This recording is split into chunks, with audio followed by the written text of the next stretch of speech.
ഇന്ന് ഭരണഘടനാ ദിനം. ശീതകാല സമ്മേളനത്തിന്റെ രണ്ടാം ദിനത്തിൽ പാർലമെന്റിൽ ഇന്ന് സംയുക്ത സമ്മേളനം.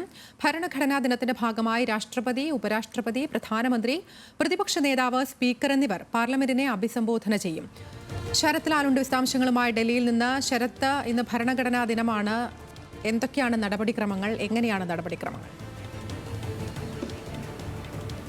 ആതിര, ഭരണഘടനയുടെ 75-ാം വാർഷികമാണ് ഇന്ന് ആചരിക്കുന്നത്. ഭരണഘടനയുടെ ഡ്രാഫ്റ്റ് തയ്യാറാക്കിയതിൻ്റെ 75-ാം വാർഷിക ദിനത്തിൻ്റെ ആചരണമാണ് ഇന്ന് പാർലമെൻറ്റ് സെൻട്രൽ ഹാളിൽ നടക്കുന്നത്. ഇരു സഭകളുടെയും സംയുക്തമായിട്ടുള്ള യോഗം ചേരുന്നു. ഈ യോഗത്തിൽ ആദ്യം തന്നെ സ്വാഗതം പറയുന്നത് ലോക്സഭാ സ്പീക്കറാണ്. അത് കഴിഞ്ഞ ശേഷം രാജ്യസഭാ ചെയർമാൻ ജഗ്ദീപ് ധൻഖർ, അതേപോലെ രാഷ്ട്രപതി സംസാരിക്കും. രാഷ്ട്രപതിയായിരിക്കും പ്രധാനപ്പെട്ട സ്പീച്ച് നടത്തുന്നത്, പ്രസംഗം നടത്തുന്നത്.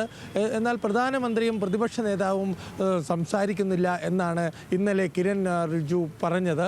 ഏതായാലും ഇതിനെ സംബന്ധിച്ച് നേരത്തെ ഒരു വിവാദമുണ്ടായിരുന്നു. ഇന്നലെ ഒരു വിവാദമുണ്ടായിരുന്നു. പ്രതിപക്ഷ നേതാവിനെയും അതേപോലെ തന്നെ രാജ്യസഭാ കോൺഗ്രസിൻ്റെ നേതാവിനെയും പ്രതിപക്ഷ നേതാവിനെയും സഭ പ്രസംഗിക്കാൻ അനുവദിക്കുന്നില്ല എന്നത്.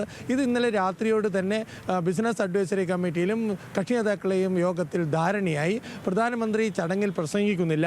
അതുകൊണ്ട് തന്നെ പ്രതിപക്ഷ നേതാവും അതേപോലെ തന്നെ രാജ്യസഭയിലെ പ്രതിപക്ഷ നേതാവും പ്രസംഗിക്കുന്നില്ല. വേദിയിൽ അവർക്ക് സ്ഥലമുണ്ട്. ഇത് കോൺഗ്രസ് അംഗീകരിക്കുകയും അതോടുകൂടി മഞ്ഞുരുകയാണ് ചെയ്തിരിക്കുന്നത്. അത് കഴിഞ്ഞ ശേഷം പ്രധാനമന്ത്രി ഓപ്പോസിഷൻ ലീഡറുമായി ഫോട്ടോ കൂടി എടുത്തതോടുകൂടി ഒരു പ്രത്യേക ഒരു സൗഹൃദത്തിൻ്റെ അവസരമാണ് ഉണ്ടായത്. പാർലമെൻ്റ് കാര്യമന്ത്രി കിരൺ റിജിജു പറഞ്ഞത് ഭരണഘടനാ ദിനത്തിൽ രാഷ്ട്രീയമില്ല, ഭരണഘടനാ ദിനത്തിൽ രാഷ്ട്രീയം കലർത്തുന്നത് പരിപാടിയെക്കുറിച്ച് അല്ലെങ്കിൽ പ്രോഗ്രാമിനെ ശക്തമായ വിവരമില്ലാത്ത ചില പ്രതിപക്ഷ കക്ഷികളാണ്.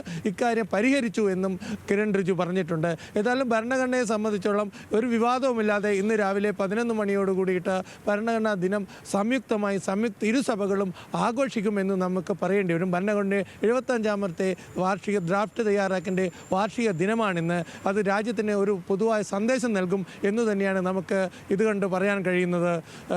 ആതിര, ശരി, എന്തായാലും ഇന്ന് ഭരണഘടനയുടെ 75-ാം വാർഷികമാണ്.